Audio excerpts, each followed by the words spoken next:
Hello and welcome to Flippin and Mashing. This is a podcast about pinball. Pinball and more pinball. Sometimes we talk about video games. Then we piss right off and talk about arcade games. What else is in our Absolutely. basement? Everything. This is your host Parnell, and with him is... Pinball, Ryan. Was that a pretty good intro? I feel like that was my announcer voice. That was like the best intro ever because we actually talked about what we normally talk about every episode. Pinball, pinball, pinball, and occasionally video games. I feel like when COVID is lifting more, probably next year, late in the year, where arcades are more open again, I think we'll get some bigger arcade stuff from Raw Thrills and such. But I also haven't left my house, so maybe the arcades are big, and I just have no idea. Because I used to hit the Adventure Zone arcade fun place up here easily once a week or every 2 weeks to see what was new. Because that's how we found out, Tomb Raider. I think they got the Halo, the small version there, and then in Vegas we played the big Halo. That was pretty fun. Yeah, there's some arcade games like St. Paul Tap. I know has one of the Halo arcade games. I don't know if it's the huge one, but it's like the seated one. But yeah, no, I've seen some pretty interesting looking arcade games. Not everywhere, but in a few places. It also, I'm also kind of cheating because a while ago I went to an operator's warehouse, and obviously I saw a shitload of games there. But yeah. So what are you drinking tonight? Lagunitas hasn't sponsored our podcast yet, so I guess it's not a real letdown. But I'm not drinking a hop refresher tonight. I'm actually drinking Truly Tropical Punch hard seltzer. Tropical Punch. I love the Truly Punches. They are delicious. Oh, so it's not the standard. It's like a flavor above. The normal Trulies are but the Truly Punch, like all the punches, dude, they're probably my favorite seltzer right now. Real talk. Besides Natural Lights, cherry lime, whatever the fuck fancy name they try to make it sound like seltzer that they have. But I really like the Truly Punch. They have like a berry punch, a tropical punch, and there's two others that I'm not remembering, but they come in like a punch pack. And they're very, very good. Did you get punched in the face? No, but I mean the night is still young, relatively, so anything to play for here. Yeah, you have like a whole 12-pack to go through. Yeah, I'm not drinking any more than one tonight. Yeah, no, it's a work night. That's too bad, Ryan. I know. Anything could happen. You're right. Anything could, but that's not going to be one of those things that happen. What about you, buddy? What are you drinking? Nothing. I actually have nothing. Like at all? No. Do I need to send you a care package? I probably This should. is so weird. So I'm drinking alcohol tonight, and you're drinking nothing? You need to go get something. I'm gonna feel naked. How do you not feel naked? How are we doing a podcast right now and you aren't consuming some type of alcohol? I had a bunch of alcohol earlier today. Perfect. Well, what's one more then? Oh boy. All right. Well, Mr. Nothing. Let me go grab a water. There you go. Because from the fridge, tap, or are we talking in a bottle? I got Scott Denisi has these hard hitting questions. So it's sparkling water? Yeah. Ooh, refrigerated in your cooler in your basement? Yeah, my beverage fridge keeps it. 35 degrees, right? I had it at 34. It was pretty freaking cold.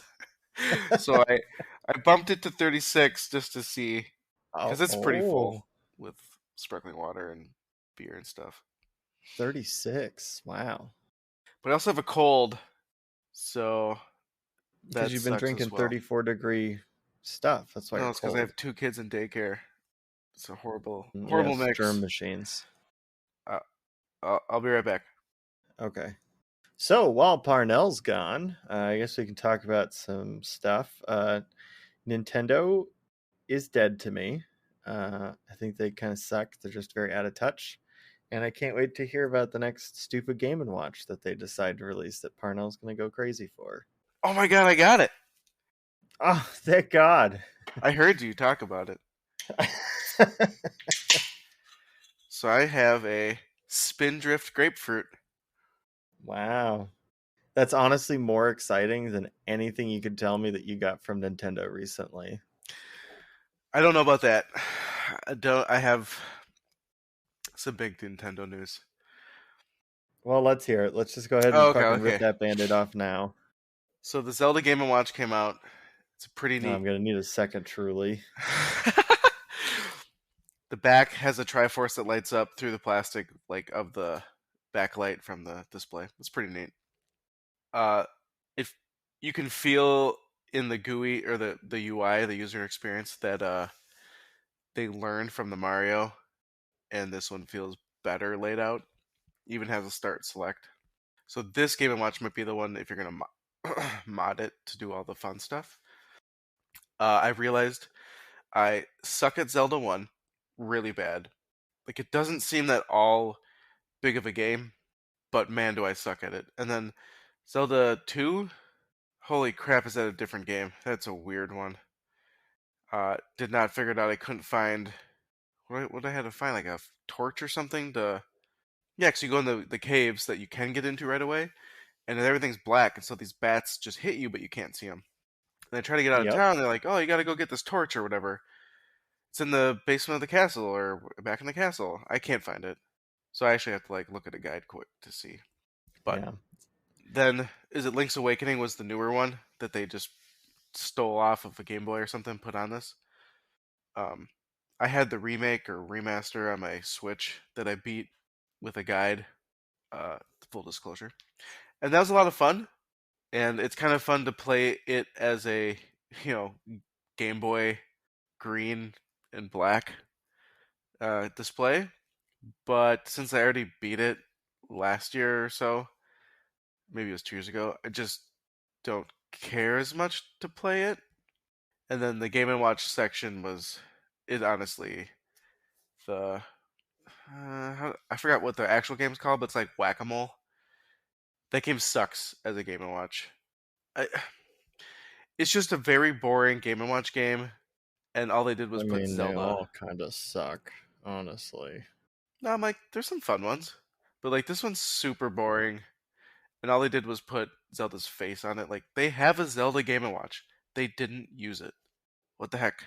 So that's kind of That's disappointing. for that's for like the later release where it has the AMOLED LED black and green screen, and the Triforce has little magnetic things where you can, you know, attach stuff to it.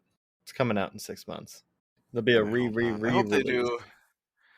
I think they might do like a Donkey Kong or Metroid next, if they keep continuing it, which I hope they I do. guarantee you they won't do a Metroid because Nintendo, if there's one thing they hate more than Metroid fans, it's Star Fox fans. But Metroid fans are close held number two, and they kind of been getting shit on. So I doubt we'll see a Metroid, but maybe.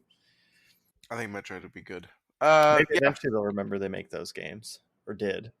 Did this can go off topic? Did you play Metroid Dread? No, Okay, because that's not the Metroid game I wanted. It's apparently just that's the weird. one I Okay. deserve. Oh, I heard it's really good. There's just a couple annoying parts. Yeah, I So mean, if you like I that got that. style of game, I'm not a big fan of Metroidvanias. Really fucking Oh, unpopular opinion here. Uh, so wait. So I don't know a whole ton about Metroid, and I suck at Metroid One. So I haven't played a bunch of them. But are you into the 3D like fusion? like Metroid Prime. Yes. Yeah, I love Metroid Prime. Okay, then me and I have not played them, but I know of them. Then me and Okay, you would probably agree on the Metroid stuff. So sweet, that's cool. Yeah, no, I'd be totally down. That oh, so the new Metroid 4 is what we're gonna love. if it ever comes out, Yeah. Okay. Cool. they're gonna re-release Skyward Sword again. One more Yeah, time buddy. just to make sure before we get any cool Metroid stuff. Well, then me and you I'm are gonna. sorry. I'm just so pessimistic towards them at this point because it's just like they aren't releasing anything good. It Potentially. agitates me greatly. Makes me want Well, to sell my Switch sometimes, like real talk. oh god. I know. Well, then you and I are gonna love when the new Metroid comes out, Hopefully. because that's. I'll probably get Dread, but I am not a side scroller much, so I Yeah, might try to pick up Dread used. I'm gonna wait, 5 or 10 years because Nintendo doesn't seem to discount. Like they're older games, they don't really go down in price. It seems like. Oh, see, Uh, I have to talk to you about something.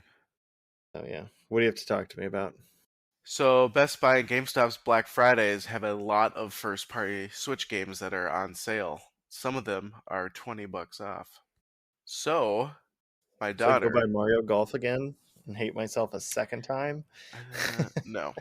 So my daughter, I try to get her to play games, right? But the hard part is she always is like, I want you to play with me. I want you to play with me. Help me, help me. And so like usually I have to sit there, and usually we only let her watch TV when we're trying to get something done, like cook dinner or breakfast or whatever. Mm-hmm. And she's made a jump in her cognitive functioning, and she somehow got back into Kirby Star Allies demo that I had on my Switch, and now she can beat the demo without me.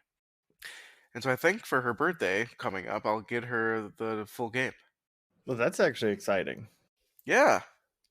So and it's one of the Black Friday games where it's $20 off, and I was like, yeah, buddy. Then I'll use my Cruise and Blast $10 gift cert, Oh drop my that more. god! My God, I'm getting a game for like $20, thirty Wow, bucks. how exciting! And then I did think about getting her either the Mario Party Superstars, which is I guess the it takes all the best Mario Party mini games and kind of puts them into one. I figured she might be okay with that. It still Hmm. might be above her, so maybe I'll just do one at a time. Try not to get too excited. Yeah, just do one. Yeah, so I'll just get that for her, but I'll get it on super sale. Yeah, so Best Buy and GameStop has some really good deals on some first party stuff. I just checked. Zelda Skyward Sword is only $9 off. I kind of want it because Please don't buy it. I'm really telling like. you, just wait. I I promise. I might actually have this on the Wii. Huh. You definitely do if you have a Zelda game on the Wii. I'm Twilight Princess. Well, okay, yeah, but you probably have Skyward Sword. Well, I didn't buy it. I borrowed it from a friend, and then Oh, you're one of those guys. she got rid of her Wii, and I forgot I had it because I moved. Yeah, I forgot conveniently. Correct. And so I still have it. I think. I See, this is I why I can't let you borrow a pinball machine because you'll just forget you have it. I I currently have borrowed her Toad Treasure Tracker on Switch to see if my Hmm. daughter liked it because I was gonna hey, let's get you a couple games to try. And I don't. She's just getting into puzzles, like or I'm sorry, puzzles, mazes, Okay, like finishing mazes on paper. And so a couple months ago when we tried to play Treasure Tracker, she didn't care. But maybe if I try again, she might pick it up. But I don't know. So I'll have to maybe. try it again. But I also can't forget that I have my friend's Switch game. Oh, I'm sure you'll forget. Yeah, I'm good at it. Yep. All right. Nothing like a So, freeloader. all right. Oh, What hey, happened hey, this? one more thing. One more Oh thing. my god. Okay. I was talking to Nick Baldridge, Oh, oh, oh, oh, oh. Okay. Yep. and You piqued my interest. I have a Nintendo DS. Well, Oh god, you're I have losing a me. couple, and I finally was like, oh, I had hit up Nick, and I was like, maybe I do need to try an Ace Attorney game. Yeah, we And I was talked like, about this last episode. yeah, but now I actually have played it. Oh, oh, Yeah, okay. okay, so I was like, oh, maybe I'll buy the Ace Attorney trilogy, and I almost bought the wrong one. I almost bought I don't know, the one that was not the original three. And Nick, I had messaged him, And he goes, "Oh, no, no, no! You got to start out at the first trilogy." And I googled it. I'm like, "Oh, there's a lot." Okay, so I was like, "Didn't that come out on DS?"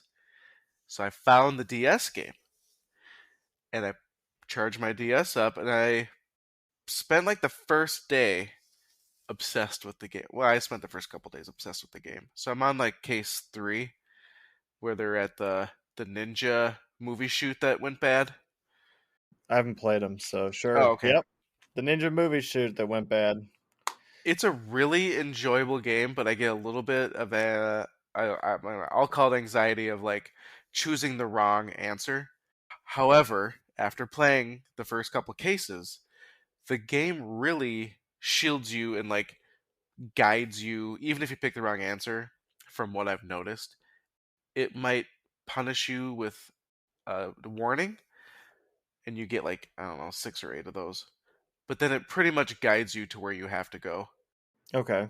So I'm a little less like, oh, better look it up the guide. I just kind of and I've been really enjoying it. The story's fun. This ninja movie set one though, however, is very like you might know the name of it. I have to fetch items and go back and forth to the same place over and over again to like bring something or talk to somebody that then popped up over there. It's that part is really annoying. However, I can see the game. The game is pretty fun and it's entertaining. So it's exciting. I like it. I'll keep playing it. Well, that's exciting. I'm glad to hear that. Oh yeah, I bet you You're are. enjoying games. Off Nintendo. Oh, what's next? Oh, well, since we're just talking about random shit that nobody cares about, I got new headphones and I'm absolutely loving them. They have those sweet skull candies. What? No. Yuck. Stop it. Don't be like that. Don't do me dirty. No, they're Bayer Dynamics MMX 300s, for those that are interested. And I'm powering them with a IFI Zen DAC and amp combo, and it is glorious. But anyways, moving on. Um, Real quick, in other like silly news, I was on a talk show for like 20 minutes, and I'll bet $20 every minute that I was on it. You didn't watch any of it.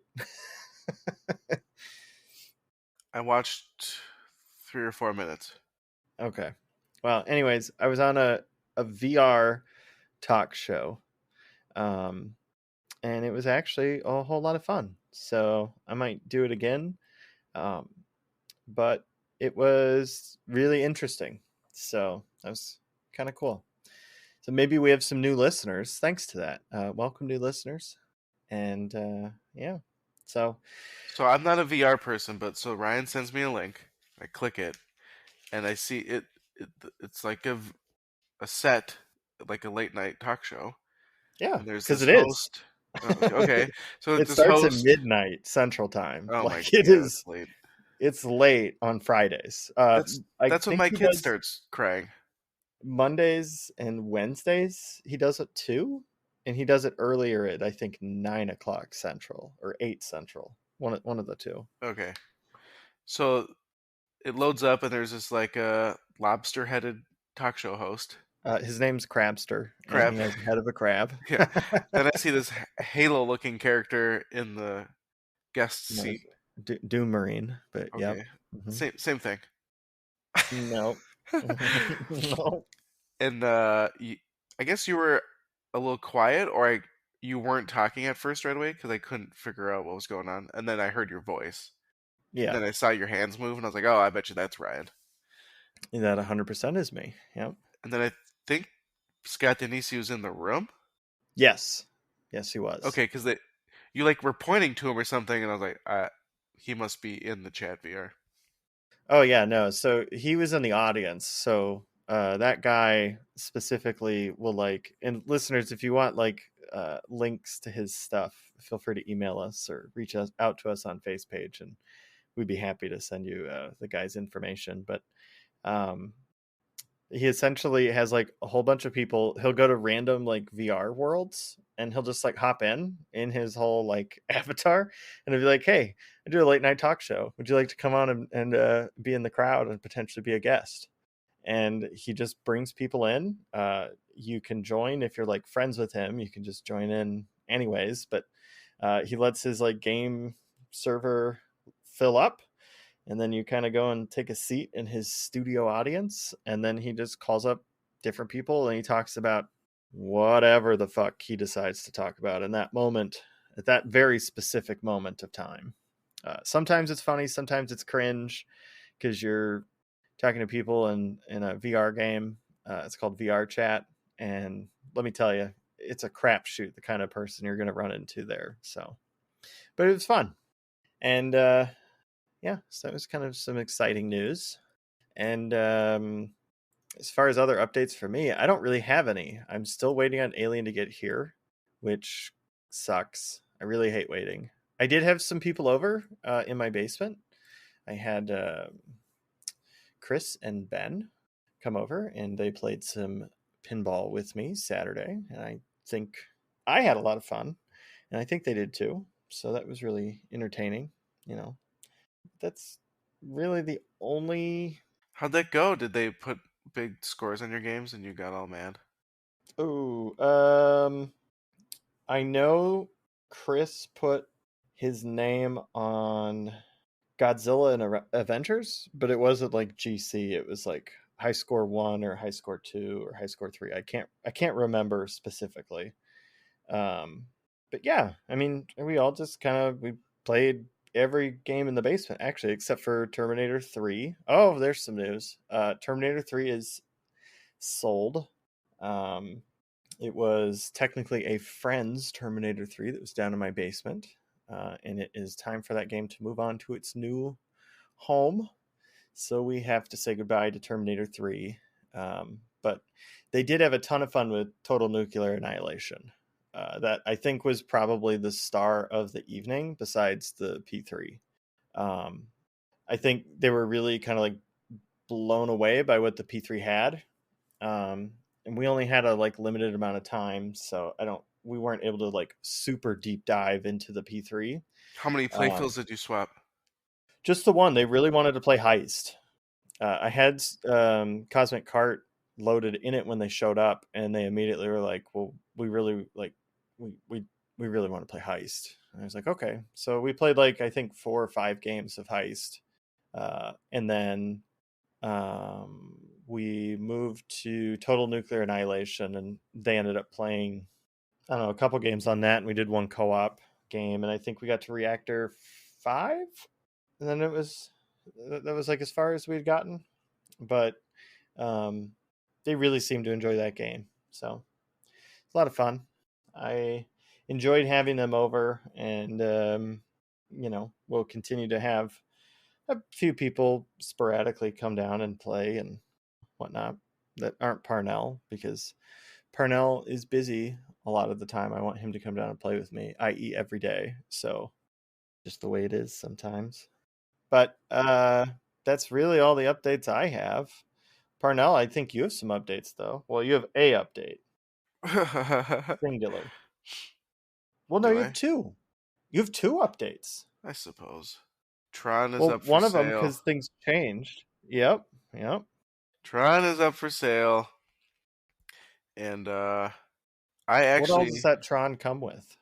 oh boy, it's gonna come with a shop job because I, I need to clean it, but it Because comes with your best buddy yelled at you. I, Yep. And yeah, then what happened? And then you sent me a picture, and I nearly slapped you through the phone. yeah. There's a ball trail in the back. I gotta. It's not a ball trail. It's like a fucking ball crater. Well, it's not no, because it's like a convex. It like comes up, right? Because it's like No, the I rubber. know. I'm just giving you shit because it just looks it's icky. It's good Yeah, you're shopping it out before sending it before I off try to its new something. home. But it is posted up. Yeah, you had So pushed me to put it to list it, so I was like, oh, okay. Well, here's the pictures I did take, and then I need to shop it out. But I also, in the shop job, I can also put in the rest of the plastic protectors and potentially some other items that are usually harder to get to. But I mean, this game in the And sale is it comes gonna with a brand new set of ramps too, right? new in Like box set of not ramps. installed new in-box ramps, which are like fucking unobtainium. For anyone Yes, that doesn't know, like those are actually impossible to find. I might have got the last set ever in the world of Stern because it took me 3 months to get them from asking. I have a full plastic set. I'm talking. I just looked because I had bought it years ago and just threw it in a box, a bin of parts for Tron. You can make the fucking arcade mod plastic. Like it has every plastic ever in that bag. So that's wild. I thought the ones for sale today might just be the playfield plastics. I have a full decal set, not the cabinet, just the in-game playfield stuff. Like target decals and Yep, drop targets and stuff. and the apron and whatever else. Mm-hmm. Because the cabinet's screen printed. Yep. Yep. So your first run. Yep, it has the 3D translate. I have almost every Tron toy not installed. Um, I'm trying to think of how to say it. Those are Like probably going to get installed when you're shopping at. no, well, like I have like all the ships, the white bike, whatever that's called, the white motorcycle, the the Coras. I'm pretty sure I have Coras like quad car, Oh. and some of those were put in on the third run, but I had bought them all just to have them in like LED, some of them, and then potentially they could go into the game. Mm-hmm. But they're I mean they're new in toy box wrapping, so like they haven't even been opened yet. But I have all the hooked on pinball characters. Let's see, Clue, Gem, and Caster with the cane. The hooked pop caps. I have the lit cycles, but they're not installed. I gotta figure out how people are putting them on, and I can throw them in, I guess. And then I Yeah, I have would like do that for sure. Like when you're doing the shop job. the hard part is if I have to ship it, I don't want them to fall off, so I don't. I'll have to see how they secure them to the plastic, like the stock ones. Because I felt the stock ones seemed like they were riveted. Gotcha. I will throw mirror blades in. I have a set of mirror blades. I have a Tron Identity disc, like the full size toy. What else? It's pretty I think that's awesome. there's a bunch of other random crap that the little stuff I had. So there's like a Tron disc shooter rod. I don't know. There's a bunch of stuff. How much are you So selling it for? oh boy, I had it started listed at 10. Okay. We'll see. I don't. I guess we'll see what happens. I'm I think kind of that, open. yeah. I mean, I think it's a good starting point just because, I mean, you have the actual unobtainium ramps, like brand new in box ones that, you know, I don't even want to think about how disgusting those could sell for just by themselves. If Like, if I could get the lit ramp mod, I think that would pretty much complete that set of like the ramp. If you mm-hmm. had the ramp light, the LED kit, and the ramps, I mean that alone could sell for some huge bucks. Or even those Pinduino lit ramp kits. Yeah, but those I are thought those were really fucking cool. they are obtainable and they're not expensive. Right. No, but I'm just saying, like, I liked those just as much as the EL wire ones that are unobtainium right now. Uh Because they had like the chasing effect and oh everything sure. when you made shots. I just thought that was really cool to have a little bit more interactivity. Personally, like I if I was had a Tron Pro that was not modded, I would probably go I the Pinduino. love that idea. I just wanted a smaller form factor, and I think I found it because I also wanted to slip it into some thing so that it wasn't so it was more oh my gosh, why am I blanking on this? Diffused. Diffused, yep. And I think I found it, and then some new shiny thing caught my eye because it was months ago when you got your Metallica stuff that I was digging into it. Yeah, and I totally get that Metallica Pinduino kit again too. Like, can't say enough good things about that person too. They are super awesome, super helpful and informative, and stand behind their product. So something cool. And then I messaged you about buying your Tron too, right? Your offer sucks. My offer was amazing. Listeners, I offered him, listen, okay. This is from a famous person's a voice act famous pinball voice actor's personal collection, Star Trek Pro, that's brand new out of box with a few lightly tastefully done mods, including uninstalled mirror blades. And then also my unpopulated Teenage Mutant Ninja Turtles playfield that I signed personally on the back, or I would sign personally on the back for him to make the deal work. And he said no. I couldn't believe it. Couldn't believe it. Oh boy. I pulled your leg pretty hard though, because I'm sure you got an email. It's like, hey, somebody messaged you about your Tron. Oh. So So the email cut off on my phone. So it just said, pinside mail regarding your pinside ad, and it didn't click with me that it was Tron. I just was like, oh, someone's interested. Yep, someone's interested, all right. It's just Ryan messing with you. But you do the same to me. If you call me and I don't pick up and I have a game for sale, you'd be like, oh, hi. I'm looking to buy your game that you have listed for sale. I know exactly what you have, and I'm going to offer you some lowball offer. Please call me back. I'm ready to do the deal today. So I thought it was fitting that I fucked with you too. I used to love leaving really insane voicemails because half the people don't listen to them.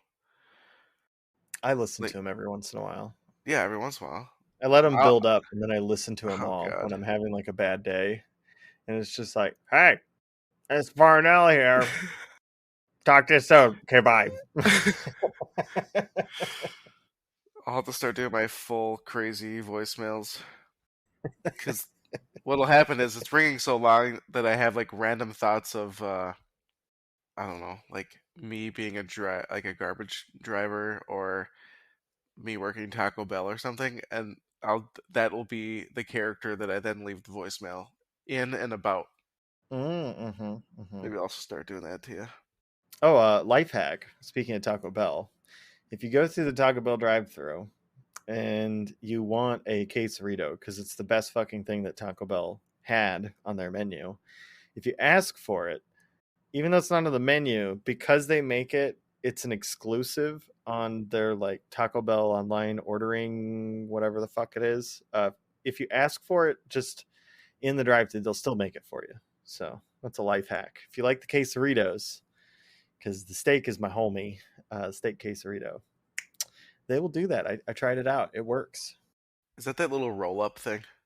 No, what do you mean a roll up? No, it's like they they make a quesadilla, but then they roll it up with a burrito and they call it the quesarito. It's fucking Weird. delicious. Oh, Yeah, it okay. has like rice and steak and cheese, obviously, all on the outside, and then it has like some kind of a zesty sauce and sour cream and some other stuff. I don't know. I'm sure I'm forgetting black beans, but it's good. So, on to our discussion topics. Now that we've been dragging a little bit here in the weeds, Parnell, so I think the first thing we're going to talk about tonight is how we set up our games. So I'm probably going to be the one to talk more at this area because I know how you set up your games, but I don't think our listeners know how you set up your games. So why don't you tell me how do you set up your games? uh, Tell them, I'm not me, because I I already know. I'm gonna be yelled at by everybody. I know you are because I yell at you every time I go over to your house. um, I put the legs on. I visually unscrew two of them a little bit longer, and those go in the back. I attach them to the game, and I No, turn the see, game he's on. lying. Listeners, no, he's lying. You want to know what this motherfucker does? I'm sure of it. He takes the two back legs and he just closes his eyes and he just spins them really hard and then he opens his eyes once it's spun out some undetermined amount of length, and he's like, "Yep, looks good." Then he goes over to the other one and he spins it about half as hard, half the length, and he's like, "Yep, looks good." Probably. Because Um, some of your games are like the fucking Leaning Tower of Pisa's. I unless the game really has some, what do you call it, level issues. Yeah, they don't get leveled. Jank factor. Yeah, I think Tron or Metallica was really leaning, and the ball was like visually sucking, coming down sideways, and I finally got under the game and leveled it. But otherwise, yeah, whatever. That They also stay stock. Like the game is reset, like a Lord of the Rings. I reset it to factory settings, and then set the free play and just left it. Like I don't usually change settings in the game. So okay, so you don't adjust your settings from default to be harder or easier. no, I just leave them. Okay. The And then only change to that or asterisk to that would be the P3. well, yeah. I put the center post whatever in between the flippers, and then Oh, I made a profile for my wife and kids well, and you that are close that are set easier. the outlanes. The P3 has two on each side of adjustable outlanes. You can adjust the upper outlane and then the upper sling outlane. And I did the easier one, the upper one. So I did close them, but they still drain like a son of a gun. Yeah. Otherwise, Okay. yeah, everything I don't mess. The only time You the know, games get level is people come over. and level them for you because it's driving them insane. Probably. I mean, if this next game comes, I probably will have to level it because it does play very fast. Oh, yeah. Oh, we didn't even talk about that. Holy shit. We skipped over it. Oh my god, Zach, you're gonna have to go back and put this next thing back behind the previous thing. Sorry. Nope. Parnell, what game? I What fast playing game are you getting? Because you normally aren't you aren't someone that makes me normally like when I think Parnell, I'm not like, mhm. yeah, he wants a fast ass kicker. When I I have think Parnell, I think stern playboy with white rubbers. oh Just a floaty, barf. bouncy mess. Oh, 'Cause funny that's story your about that speed. later. Um, I don't remember how we got on this topic because it kind of sprung up from conversation last week, and I all of a sudden just made my decision that I was on the hunt for a TNA. Gasp. Because at one point I said, "Well, why buy games Ryan has?" But at the same time, like it's not in my basement. Right. It's not like you come down to my house every week either. Yeah. So I think I'm if on the you're hunt for coming one, down enough. Yeah, yeah. and I think what helped is every time I come to your house, gosh golly, it is hard to not play TNA the whole time. Yeah, I was gonna say it's impossible for you to come over to my house and not, even if I have the kick-ass pin mat covering it and it's not fucking turned on. You absolutely will just walk over there, knowing damn well what you're there to do that day, because we're always on a timetable when Parnell comes down, just due to the fact that he has kids and a family.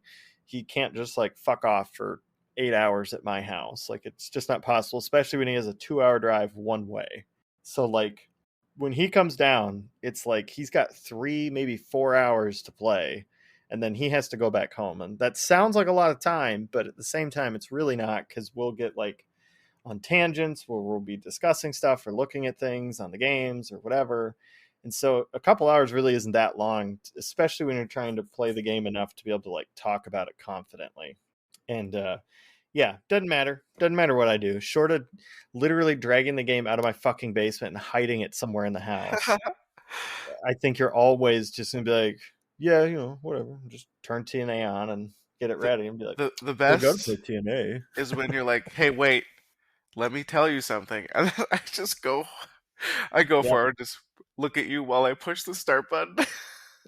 Yeah, he'll ask me some question that's not like a yes or no question, but like a an answer that is required from me that is more than a couple quick sentences.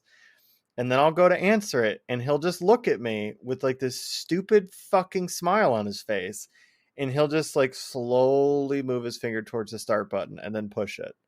And then he'll just like slowly move his head and start playing TNA.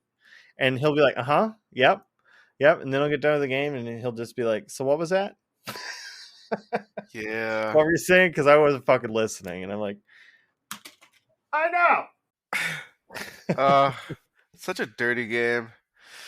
It is a lot of fun though. It keeps you. What I said last week was it makes you so angry because I'm not good. Right? If you slow down and play the game, you might be able to actually get far. Like when I was watching streams of it. But the way I play, I just kind of flippy floppy around, flip flip mash mash, and I don't get very Well, far. But it there's makes speed me angry. records in the game. Yeah, Like but it has like timed reactors for each reactor. it's So so like, fun to just yeah, press start again. Like yep. as mad as you are, it for some reason it's really good at making you want to play again. I mean, we talked about this last episode, but Yeah, TNA, I absolutely. I mean, you know, Scott Denisi totally called me out and told me that I was being a suck up. But when I was on that talk show, they asked me, one of the questions was, what is your favorite game of all time? And honestly, it's TNA. I almost thought you were gonna say Rick and Morty. No, it's TNA. Seriously. I mean, Rick and Morty's great. I absolutely love it. But TNA is everything that's right with pinball. And I think it's more approachable than Rick and Morty. Because Rick and Morty's Totally. not approachable. And I think that Yeah. if we're talking about of all time, like GOATs, greatest of all time, I'm hip and cool with terms. If we're talking about something like that, you have to take that into consideration. And I think Rick and Morty's lethality that it brings to the table is way higher than TNA. I mean, TNA can be mean, but TNA is very simple, so it makes it more approachable. Whereas Rick and Morty is not as approachable as TNA. Does Rick and Morty have co-op?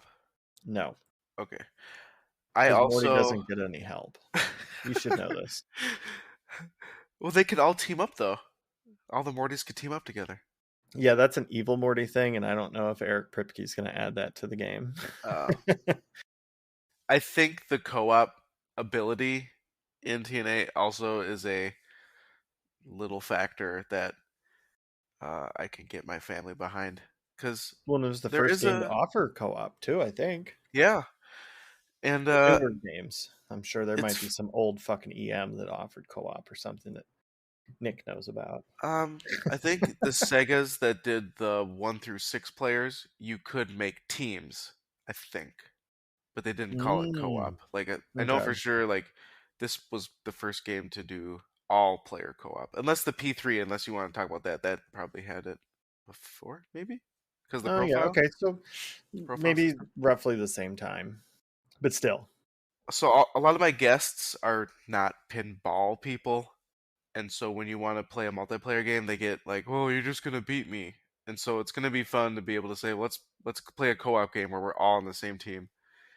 And obviously, I love the music, and the light show is gorgeous. So I think people who don't even like electronic music or dance music, or whatever, can get into the into the game and the music just because, as an entire package, it's amazing. You don't have to like that music exclusively outside of pinball.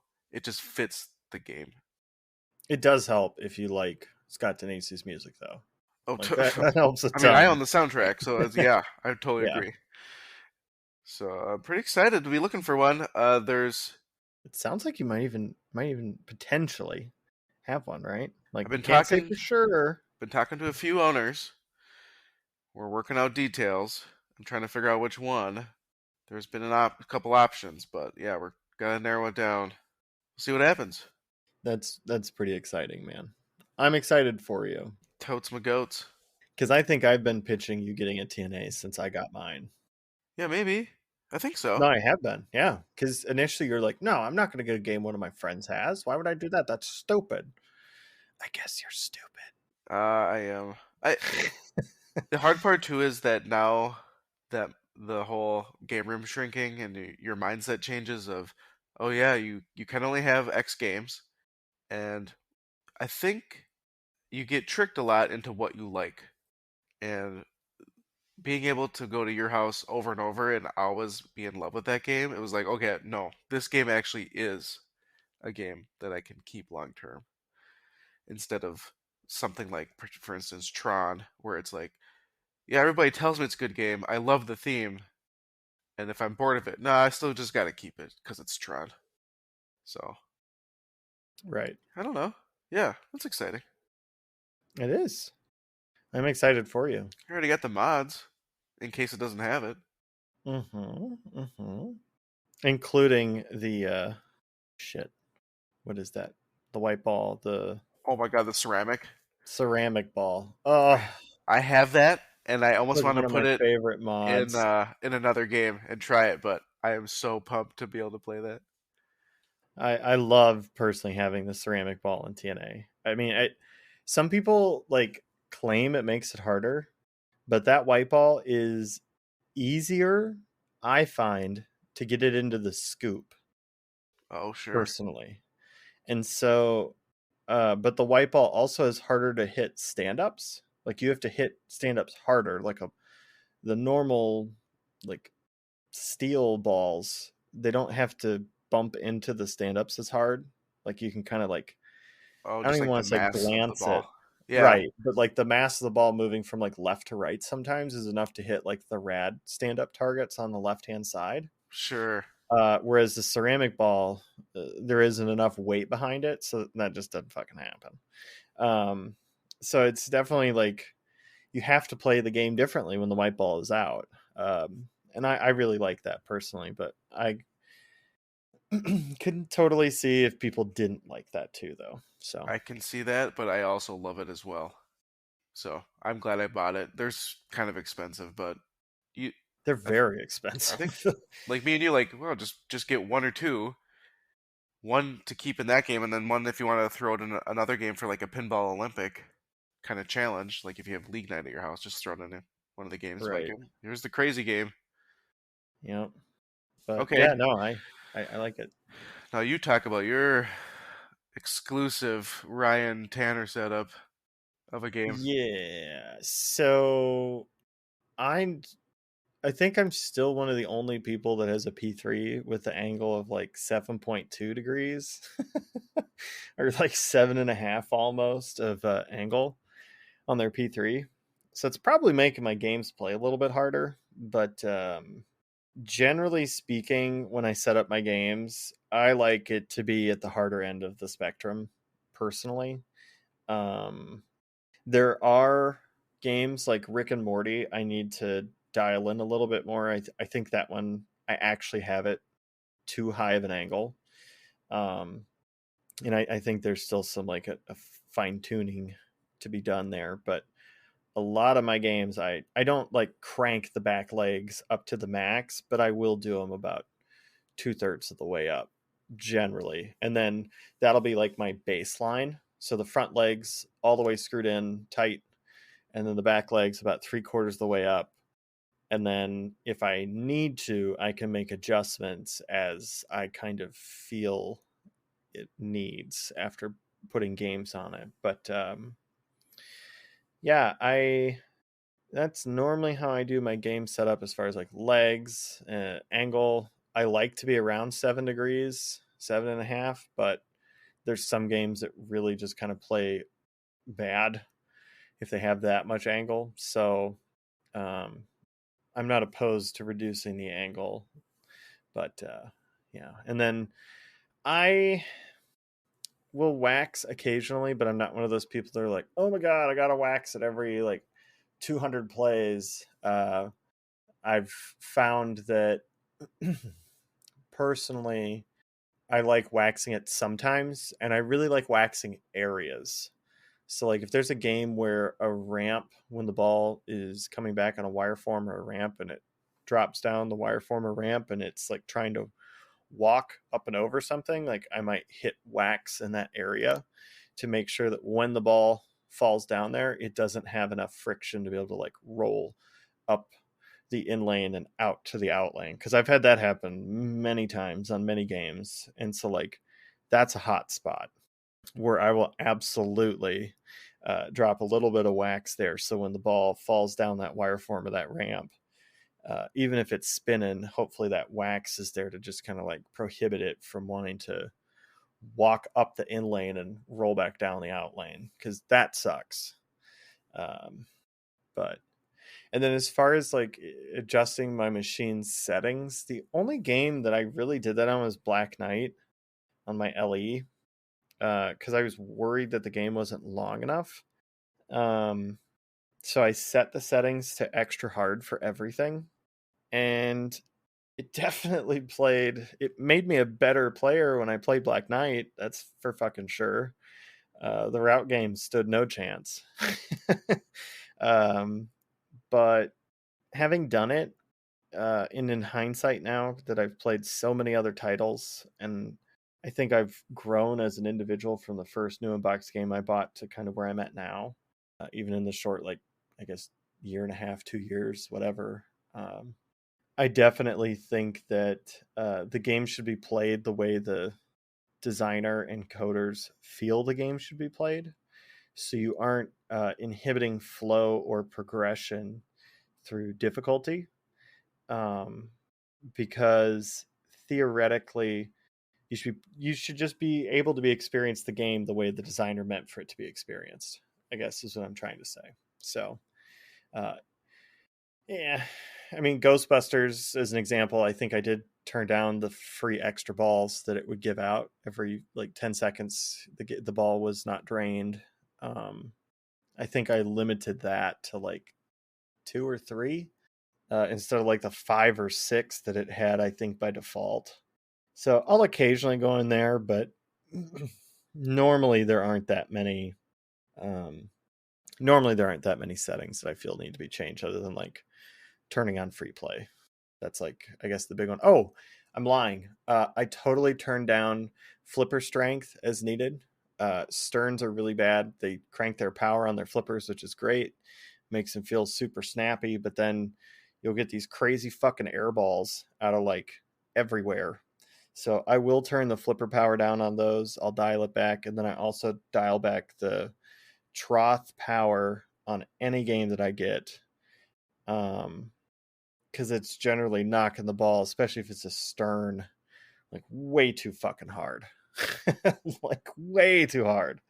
Yeah, the Stern's like ship with like, I think it's The 0 to cranked. 255, and it's like Yeah, at and the it's top. 255. It's like, Yeah. hey, let's not break all the clear code in the game, all right? Right. So I will turn down the trough coil power strength. I'll turn down the flippers when needed. I'll also turn down for what?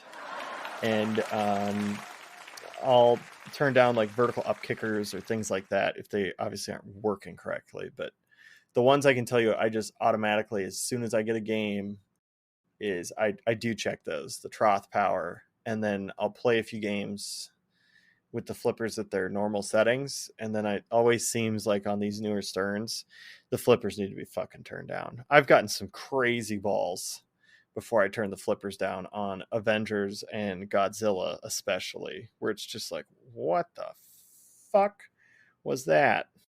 Yeah, that's about it. Oh, good. Not as long as I thought. No. Well, I think you get the next question here, buddy boy. Oh, you want me to look at notes? Okay, fine. I'll ask the question because you aren't looking. If tomorrow you had to sell a machine and buy a new one that is not currently en route and or already owned, what machine would it be? And it can be anything, Yeah, I I guess. mean, Yeah. yeah, anything that, so like you couldn't say, "Oh, I'd buy a Cactus Canyon again," because you've technically already like pre-ordered it, bought it, like that is Yeah. like a en route game. It's like that doesn't count. Um, So like you wake up tomorrow morning and there's a crazed Flippin and Mashing fan listener in your house with a gun to your head. The rest of your family's totally safe. Jesus Christ. And they said, Let's bring Parnell, violence into you this. have Yeah. to sell a game. Yeah, absolutely. They said, you have to sell a game today. You're going to find a buyer to buy your game for a reasonable price, but you have to sell one today. And you can't buy that game back. What would you buy instead?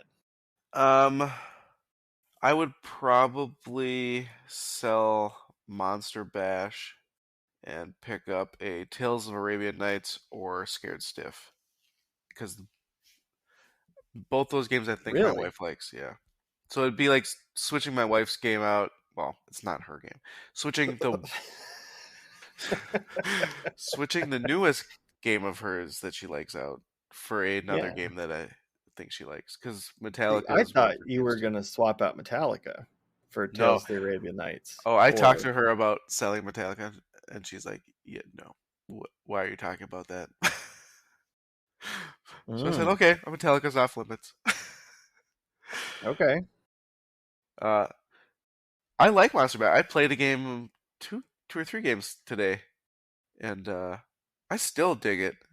Yeah, still loving it. I definitely see the people saying it's too shallow, and I definitely agree that the callouts are funny, but they need more. Like, I would love Right. to see CGC release a bumped up code update that just had more callouts, but it probably won't happen.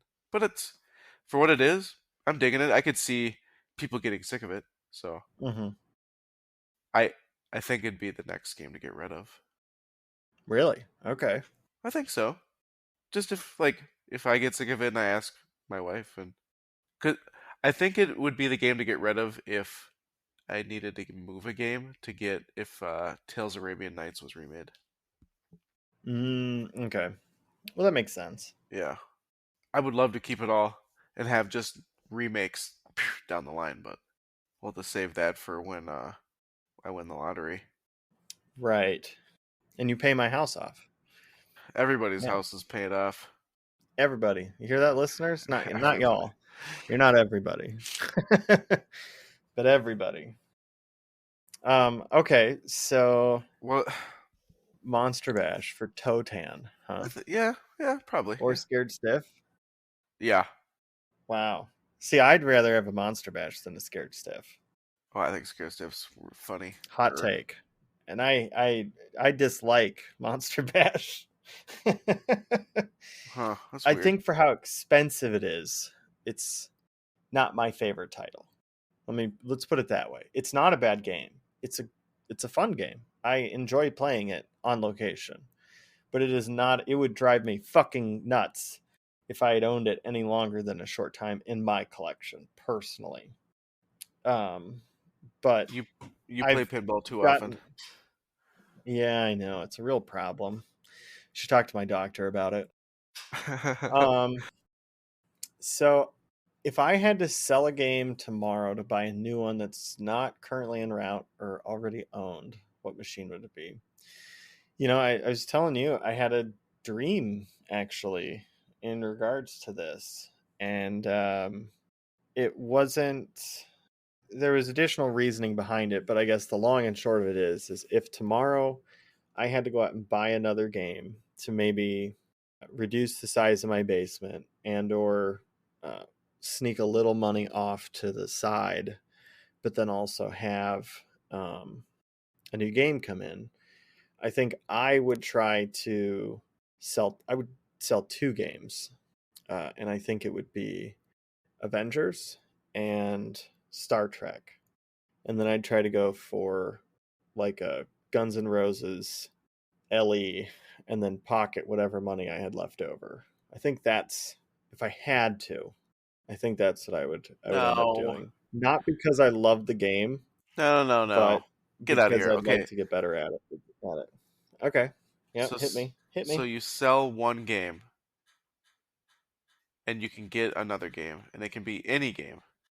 Yeah, but I live in the real world, and I know that if I sell a $6,000 game, I then would have to buy another game for $6,000. So now, okay, sure. If you don't like that answer, then how about this? I would sell Star Trek, and I'd go get a Shadow. Okay, yeah. See what all the fucking hubbub's about. Because I played one on route and it was fun. But, I've been talking to some Shadow owners and they're trying to tell me that it's the fucking best Williams game they've ever made. And that it's actually the sleeper top Williams WPC of all time over Attack from Mars, Monster Bash, Medieval Madness. Are you So um I'm o- not joking. okay, Like there's so a I have subset of people that are fully in belief that the Shadow is the best game. did they buy it at the height of the current market, like at the $4,000 to $5,000 shadow prices? Because No, then I it would think they make bought it sense. at the pre, and then they're trying to hype it up so they can sell it for Oh, more. okay. So my friend had Shadow for a while, and I really did enjoy it. It's really fun to have the magnet, grab it, pull the ball away. The ramps that you can divert, super cool. The upper playfield is fun to hit. I don't know if it's like the best game ever made, uh, um, Right. but I also played it when I didn't fully understand pinball rules. So I don't know how quote unquote deep the game is and what is beyond the normal things I just said. Like, Well, and I guess another title would potentially be The Simpsons Pinball Party. That's another one that I want to have, but I feel like I'd hate it because I just hear hurry up call outs constantly. And I think that would grind on me, as it does, I think, most people that own the game long term. But it does have a really interesting and unique layout. It's like a cheaper Wizard of Oz. I would be curious. I'm surprised there isn't one on Route in the Cities that you haven't played. There's one that I played on route and it played like absolute dog shit. There is one at Tilt, and I've played it a little bit, and I actually really it has some charm. I did not hate it, but playing a game on location at Tilt once is not the same as owning the game and having to wake up every day and play that game. Yeah, no, you're right. And so, yeah, that one's always been like a backup kind of pin, but it's just never come into fruition. And with how Huh. crazy the market is right now, I don't think I would get one anyways. Because fuck, that's like a apparently like an $8,500 game now, Yeah, I don't think it's worth that much. and that's just an impossible pill to swallow. So you could literally either try to get a street price Godzilla Premium or a Simpsons Pinball Party. I don't think any of these games are worth these prices. Yeah, I mean, it's getting I'm harder to I'm having a justify hard it. time justifying I any of this no, stuff. I get it. I get it. I That's mean, why even multimorphic makes so much fucking sense. Is it's like, oh, a new game is going to be $2,500, $3,000, whatever. Like, okay, awesome. Oh, a mini game's $300. Like, fuck. All right, here's the cost of a mod for my other games. Oh, and I get a whole new game, and new callouts and new music, and wow, this is amazing. I think my last P3 game was $150. Yeah, I mean, but I was just grabbing random numbers out of my butt, right? Like Nick Baldrich's games and some of Multimorphic's games, they're 150. I mean, like shit, that's literally the cost of a shaker motor now, for Christ's sake. Yeah, and the shaker on Monster Bash was 150. Right? A Stern shaker motor with shipping is close to 150. Yeah, is it like 120 plus shipping or Yeah, it's like something? 120 plus shipping. I mean, like, let me think about it. Do I want a shaker motor or a whole new fucking game? Let me think Both. about it. Well, obviously, but it's just pin prices are getting so hard. And this is something I talked to when I had Ben and Chris over was, they were talking to me about the Godzilla Premium versus Godzilla Pro, because I mean, admittedly, the Godzilla Premium has some seriously awesome kick-ass toys in it. Like the mechs, like the bridge that breaks and the building that collapses and the Godzilla mech and the turntable and all that stuff. Like it's cool stuff. Um, but when I was talking to him, I was like, so the two things are um, for me, I was on a budget and I had my choices were either get a Godzilla Premium or not be able to get that No Fear, and that No Fear ended up being an amazing thing to pick up because now that's turned into a different game, and I'm loving it that had happened in my basement. But the other part of it is Stern's already recently kind of fucked me with turtles. And it's just really hard for me with my previous past experiences to pay them.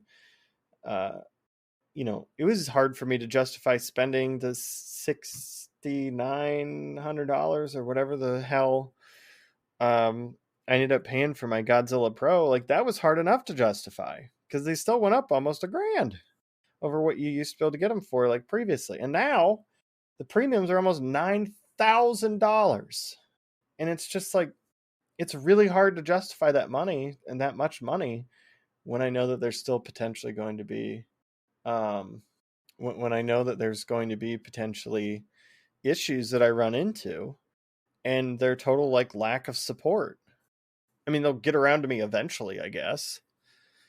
But, fuck, when's that? See, you say that, but then you buy it.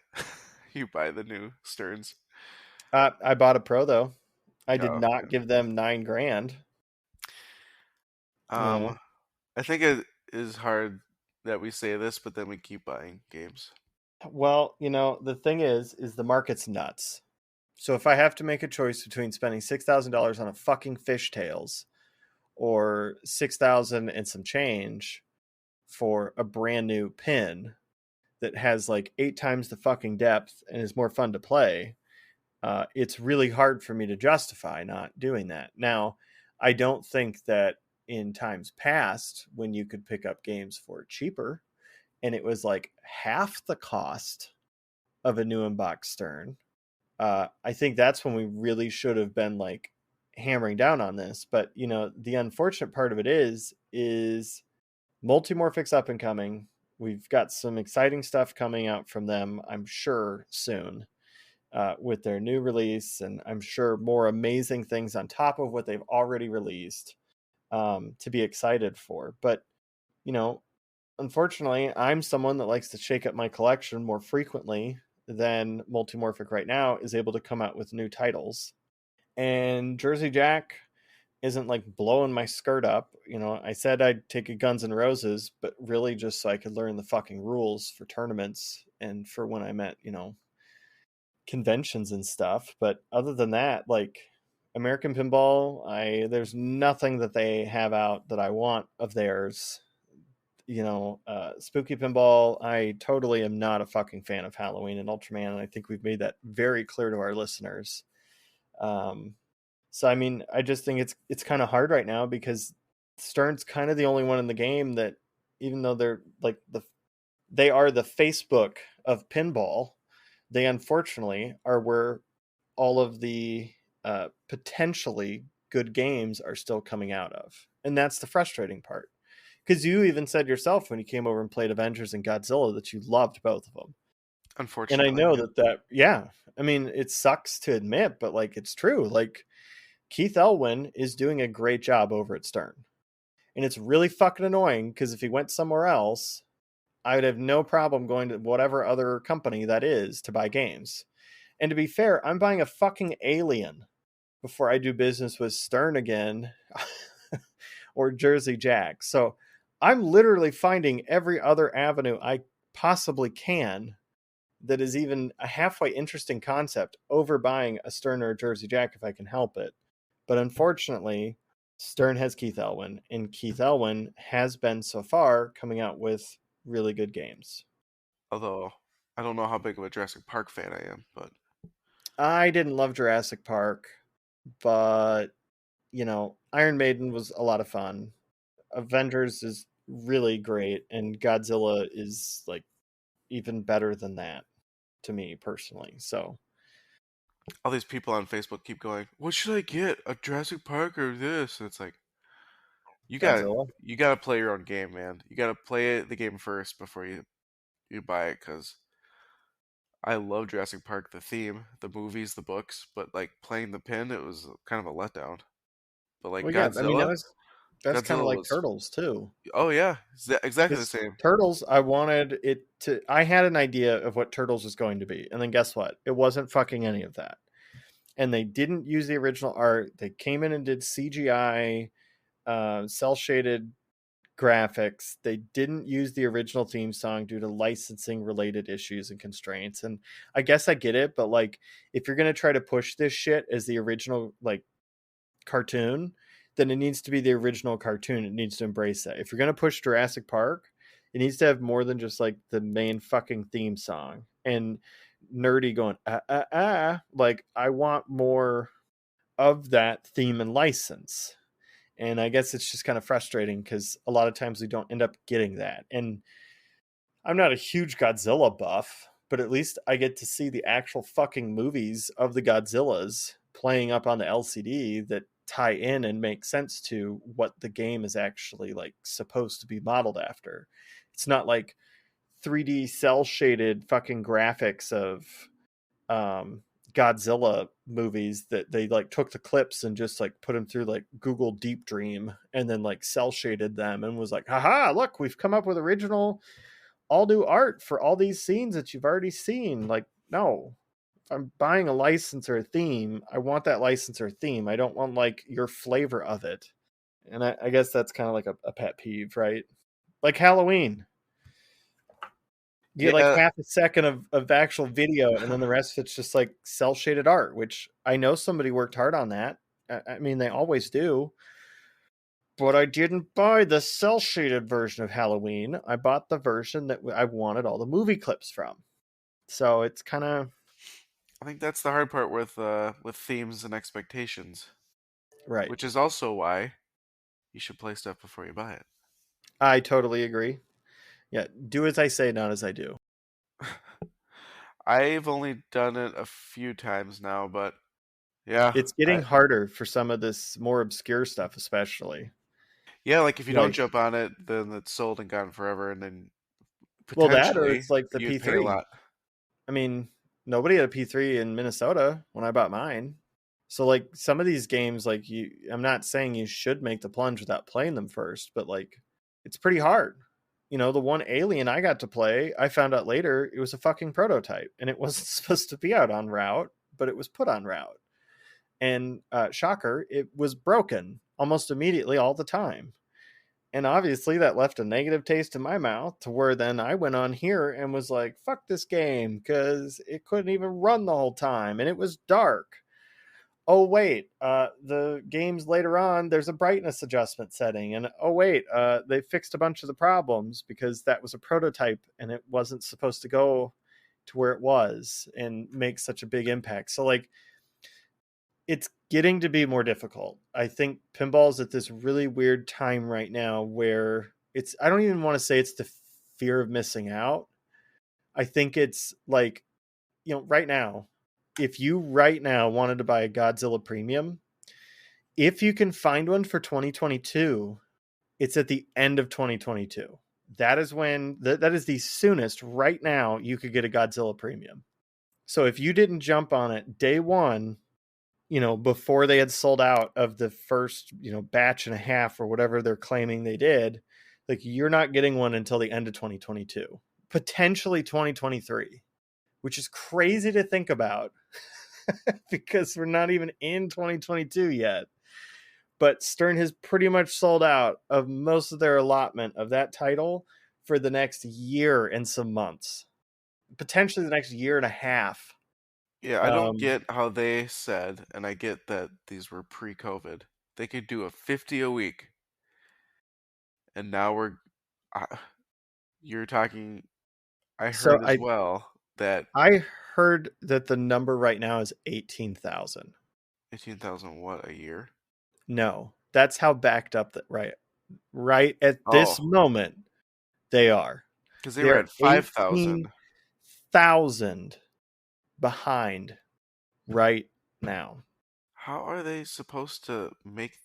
So they're just making old games, but that's a lot I of don't know old what the games. fuck they're making, man. I think they're making hopes and dreams right now.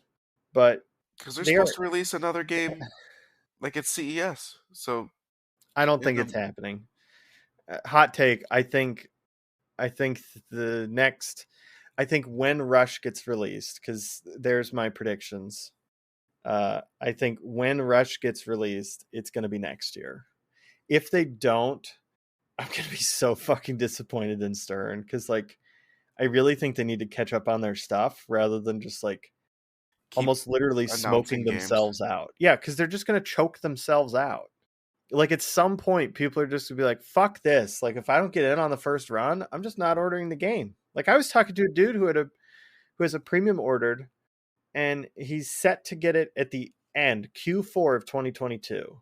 The I game don't that know he why people ordered, are waiting that he's long. supposed to get it Q4 because Why? that's the soonest you can get it.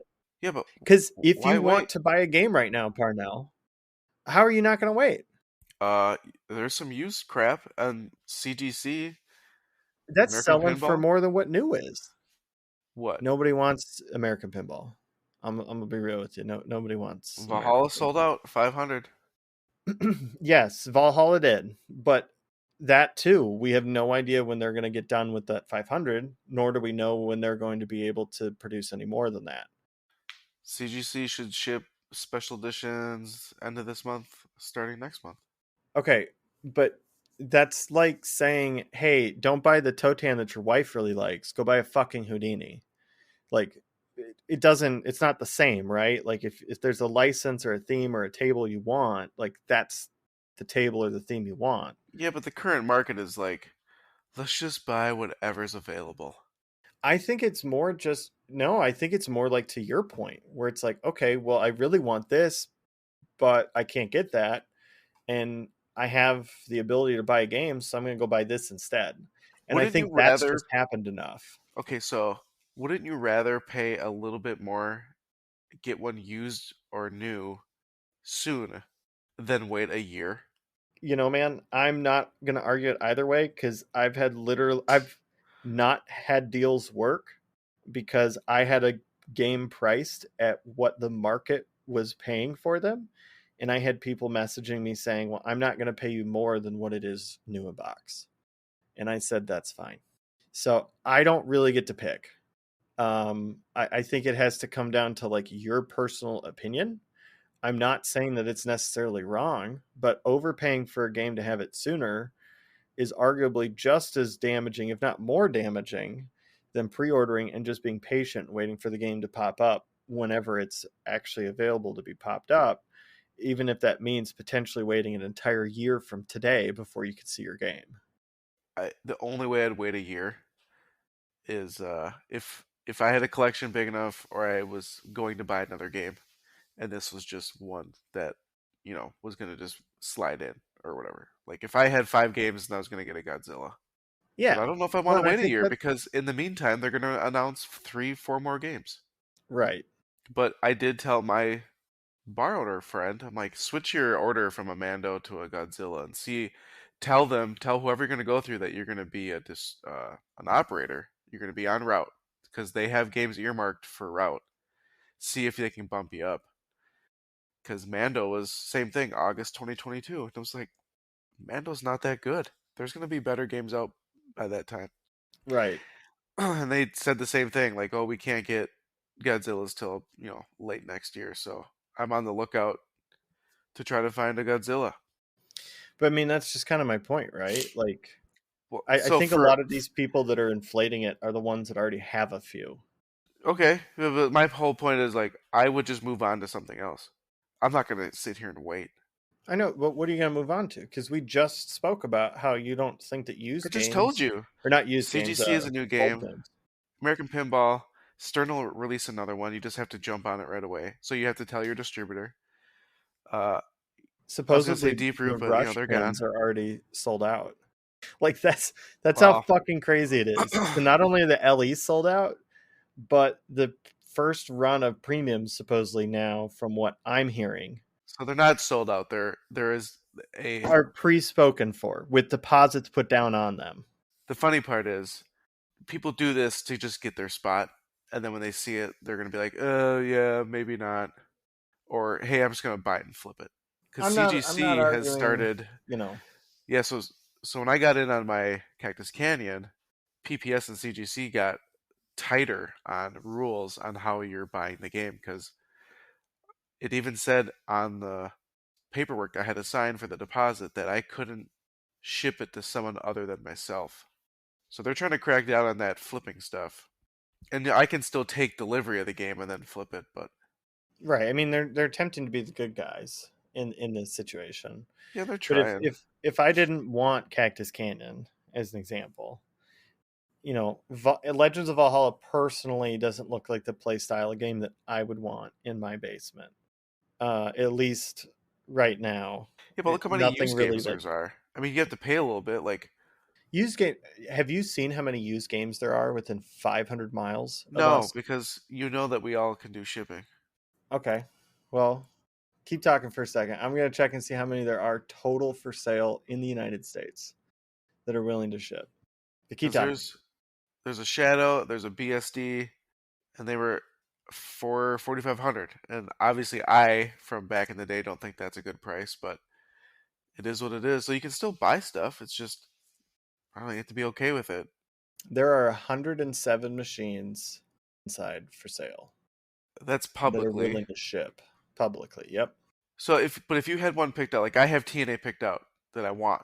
So what I did was I went on the forum and I posted in my local thread and said, "Hey, I'm looking for this game." I posted a wanted ad for the entire website, and then I even posted in the group thread like, "Hey, I'm looking for this." So there's people that don't list their games. They're like, "Oh, well, I'd probably sell my game," and so they've messaged me. Yeah. Well, I mean, I'm not saying that that isn't a way to do it. I'm just stating that There's not a right ton of now games for sale. there's not a ton of games for sale. It's not like it was a year and a half ago. Games are now exceptionally more expensive than they ever have been. Even used games that have come out in the last year, they don't lose value. They gain value because you actually have the fucking game in hand. Yeah. If you Oh, you dude. could sell a stock game that you took out of the box and played and put 2,000 plays on, you could then turn around and sell it for 500 more than what you probably paid for it, brand new in box shipped, because someone doesn't want to have to wait the year and a half to get the game. And And I've I guess that's what I'm trying to get at is like that's what's crazy. Like oh, dude, that. totally. I've made profits on the games I've sold recently because I bought them 6 years ago, 5 years ago. And your point's the new stuff. I don't disagree with that because, man, back in the day, you'd get new box game, you play it, there's $500. You route it, there's $1,000 off. Yep. Like it was guaranteed that would happen, and it was great because then you would wait till the ops started selling their games for the next one, and you could just scoop your games up for 38 4 grand, and it was a night you knew what to expect, and now it's like not only did game prices jump, but all the used prices jump. So now all you see is used games selling for new game prices, and it blows my mind. It makes me want to just go back to the System One Gottliebs.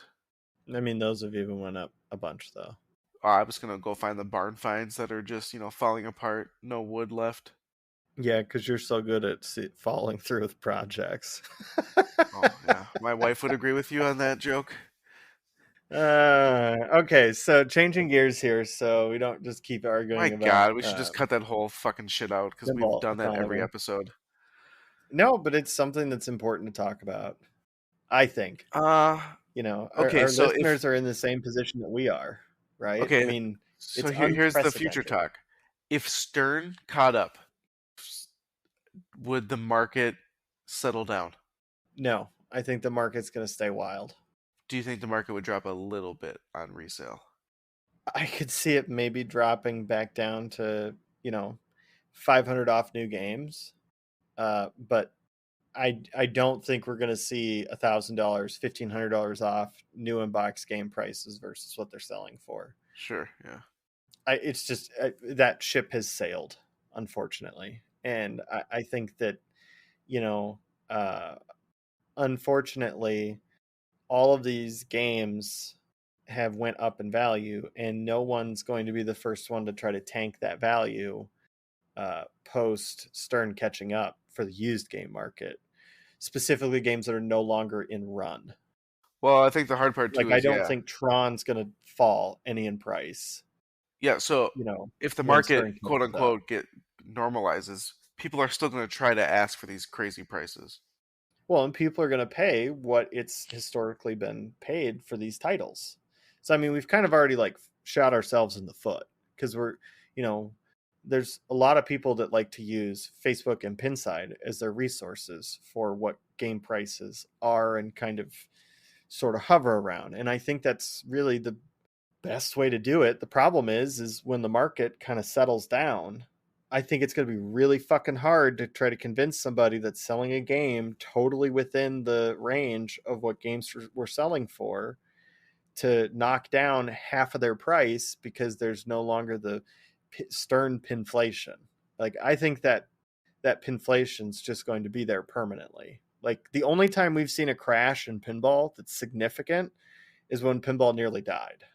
And there's too many players, there's way too many eyes on the industry now, I think, for it to fail at this point, the way that it nearly did back in the 90s. Because the companies that own these pinball companies now are not slot machine developers.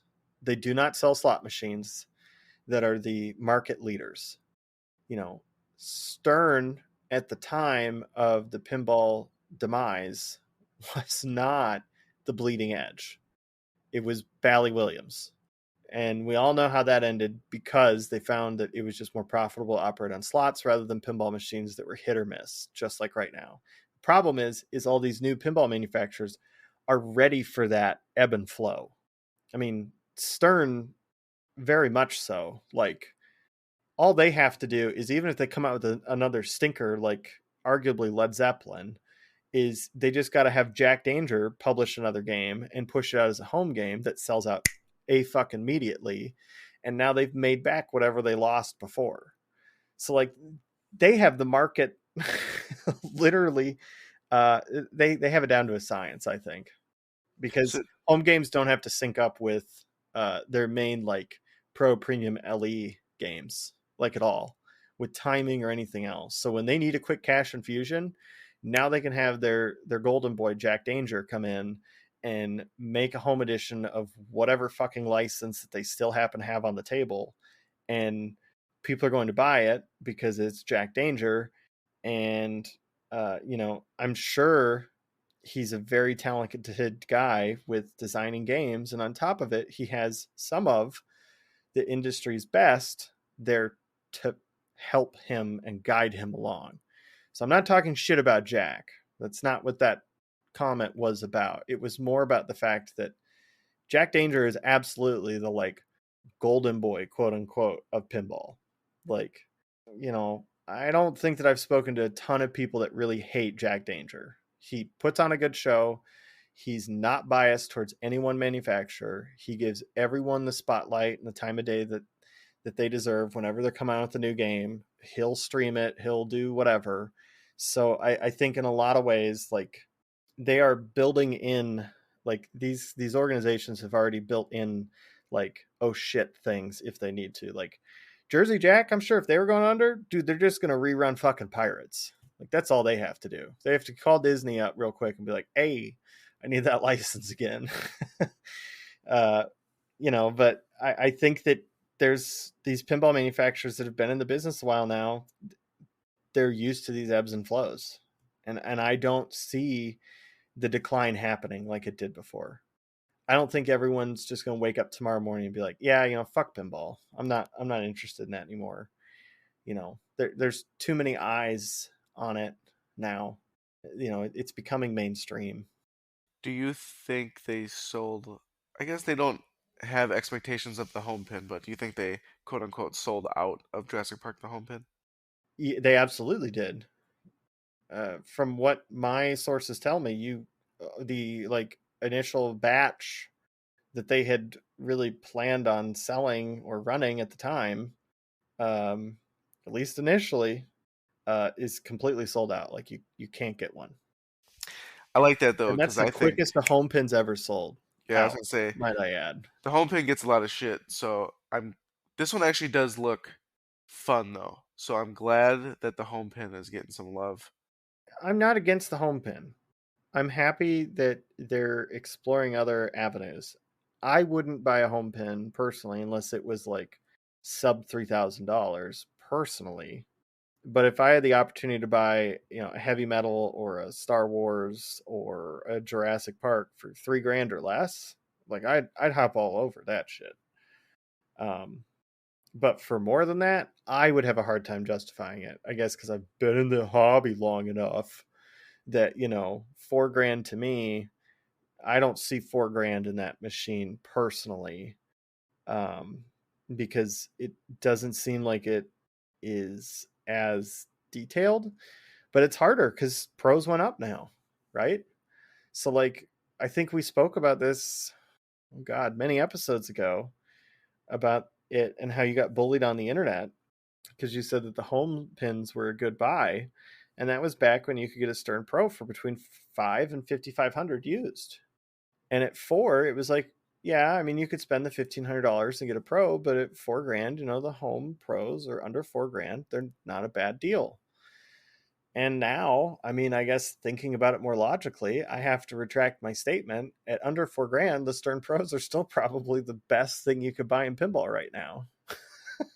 Like for the price, because it's like, do I want an F14, a Water World, or a brand new Stern the pin, or a lightly used Stern the pin game? Like, I don't know about any of my listeners that are listening right now, but I think Stern the pin is going to be the deepest game out of that bunch. And oh yeah, it's super easy to move, and God willing, it doesn't have many like issues or mechs that you have to work on, so it should be pretty like issue free. So I don't know. I guess I forget even now that a Stern Pro is now $6,500, $7,000 for a Pro. Shit's wild. Yeah, interesting. I was just curious because it seems like they realize they can't keep retheming the same playfield to new themes, and maybe Yeah, they they needed clicked. to cut that shit out. I'm Maybe they glad they did. clicked like, hey, maybe our home pin will sell better now that we change it up every time. I'm just So, surprised that the Elvira 40th anniversary wasn't literally just a Supreme playfield layout, oh god, but with Elvira stuff all over it. Because I mean, that would have really been like what I expected of Stern to do in that situation. I still think that with the family themes like Jurassic Park, Mando, Godzilla, like they should be making a home pin version of all of them. And I Oh, I know it. guarantee you, they're already made. It's Oh not a sure. question of if. I think they're literally those are just in their back pockets. Well, the Jurassic Park seems like it's just being made, so the home pin versions of the other ones are probably a month or two out. Let me rephrase that. They are not producing them. They have a completed working playing 100% prototype of, Oh I am sure. sure, a couple other home pins that they are just sitting on right now due to the combination of manufacturing. And I think that as long as they're spinning it the right way, I think that they'll continue to sell out of them, especially at the bargain price of 4,500 or whatever they're selling for now, because it's still almost $3,000 cheaper than a Pro. Like now, the price difference is pretty different. Like you're almost talking 50% off of what a Pro is, and that's a lot harder to fucking justify not buying a home pin, Um, yeah. Well, right? yeah, you're I right. mean, Yeah, so you got the price point down, and they've made them better. Like if you compare the Jurassic Park home pin or Star Wars to the original, like Transformers the pin, it's a it's a way better game. or the Avengers home pin. Yeah, the Transformers Avengers. The new ones are way better. Oh yeah, I forgot they reused that same playfield for two games. Yeah, and like Spider-Man, that was like a step in the right direction. And then Star Wars was a similar layout, but they updated it. Yeah. I mean, man, if I could find a Star Wars comic for a good price, yeah, I'd consider it. Eh, I don't know. I think the only one I'd want out of the that layout would be heavy metal, personally. But that's because that's a theme that I like. I'm not like crazy in love with it, but I like the music of that pin. Oh, I haven't really heard it yet. Okay, so before we just completely go way over on time, uh, we have one more question, and that is, what coin op games, not arcade or pinball, would you add to your game room if you could make the space? Now, I know your space limited, so let's pretend there's just enough room, not for a pin or an arcade, but any other coin op. And that's the only thing that'll fit there due to whatever weird fucking size restrictions. Even if this arcade or this coin op game is bigger than a pinball or a arcade cabinet, like what would that one thing be that you'd want in your basement, Parnell? I'd probably say a skill roll, but I have Stop it right I now. have one. I'll hurt you. Um, ice cold beer is pretty fun, but it's still a one trick pony. Yep. But it is a good time. Um, there are a couple really wanted EM gun games that seem pretty cool. The the other one that I played at a local collector's house are they're real BB gun shooters, but they're self-contained in glass or something. But like there's like a metal Yeah. frame, and Yep. you and the BBs roll back to your gun, but you can shoot like a legit shootout target practice. And those are really fun, and they're a little expensive if you find them for sale at an antique shop or a collector. If you find them at like an estate sale or something, you might get a good deal. Okay. I can't think of anything. I don't know what else there is, without being an arcade game. I think you might laugh at me, but I think I want a crane game for my arcade room eventually. What about a coin pusher? Coin pusher would totally be another one that I wouldn't mind having. I think that'd be a lot of fun. But What I would you put think in your crane game? well, Chelsea's actually really fucking good at crane games, and it's kind of annoying because I know that crane games are a lot based on like they're kind of set up not to not to allow you to like be able to pick up things easily, but she's just like a fucking wizard at them. Um like I went to her with her and a friend of ours, Justin, to an arcade, and she ended up winning like 10 fucking prizes out of the crane games in like 40 minutes. Like it's like Goodwill Hunting but with crane games.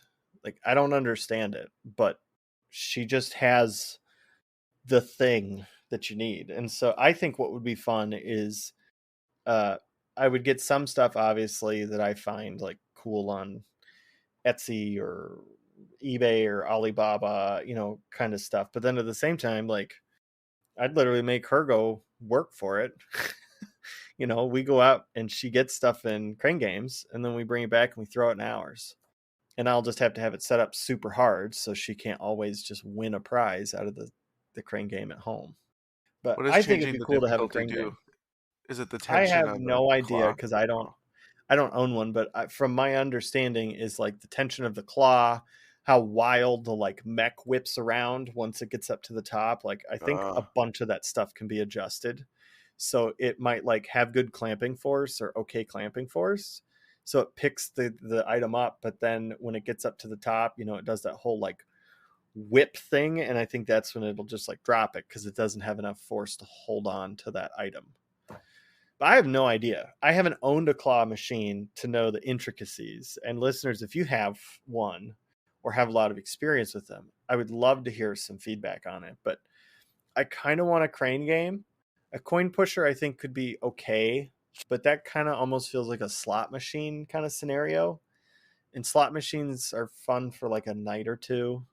And then it's just like, oh, great, I have this super fucking heavy machine that's just taking how up is the the size of an how is arcade the claw cabinet. game any different than that? Is you do the same thing every time? I don't know. I'm going to pretend that it's different.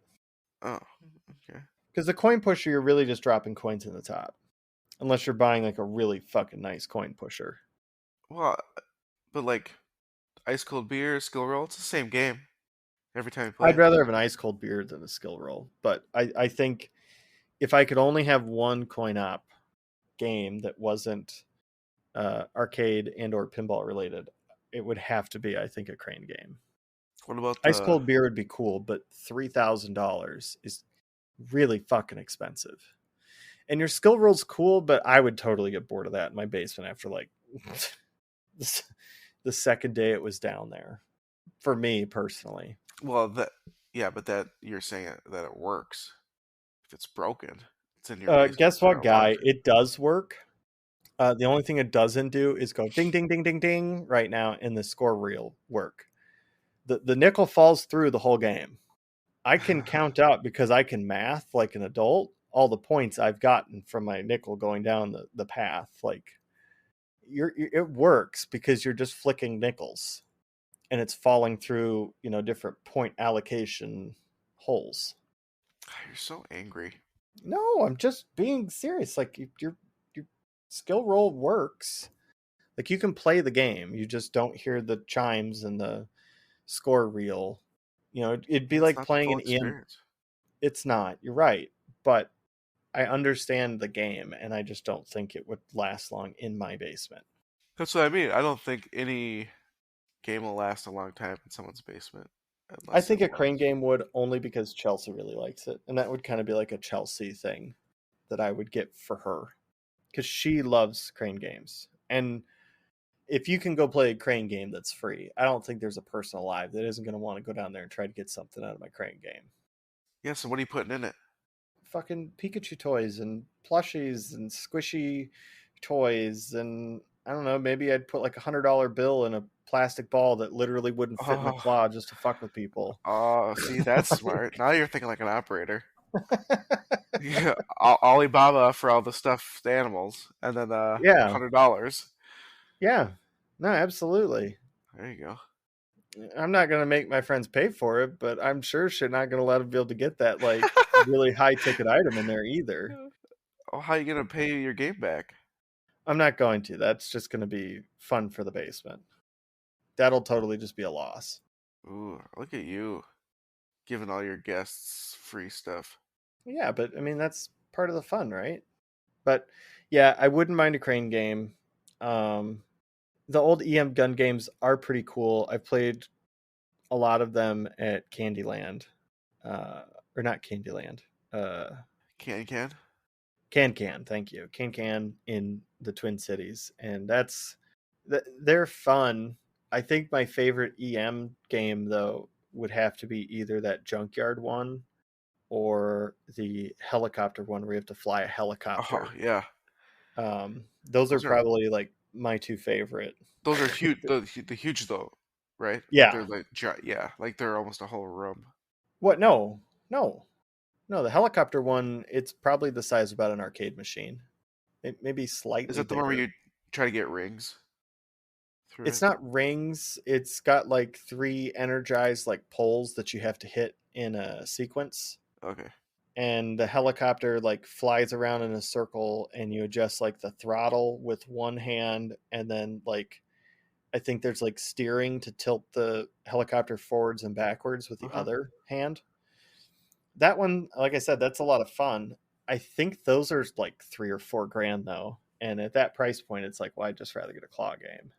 But yeah, if I had to get an EM, it would be one of those two though, Oh, there you because go. the junkyard one's kind of fun, where you like go down and pick up like rusty old like Tonka trucks and Hot Wheels and stuff, and you like pick it up with a big crane thing, and it like goes over and drops down, and you get points awarded based on how many pieces you picked up. And it's just like 45 seconds of picking up crap. And then at the end of it, it like ejects all the stuff that you've picked up back into the pile into the center of it. Oh, okay. So you can just keep reusing it for the crane. Yeah, it keeps recycling it. Yeah. Um, but like that one's fun too. I think I like the helicopter more, but I think those junkyard ones are a lot cheaper. I think, but yeah, they're about the size of like a crane game, relatively speaking. So, and I do have the space for a crane game. I guess. Where? I'd probably move my arcade cabinet Oh. until I knock down the 2 walls in the basement and put the crane game over next to the where the arcade cabinet is right now. Oh, sure. I think I'd plop it over there. Look at you and all But your room. Maybe you should have some kids. Lose some space. what? No, I don't like that at all. Um, but I think that's about it. Do you have anything else to add? No. I gotta Okay. go. Oh, so I fixed Munsters on route, and then all of a sudden I hear Batman broke. So I gotta go fix that. What's broken on Batman? I don't know. They kind of said that the scoop where it drops in on the crane.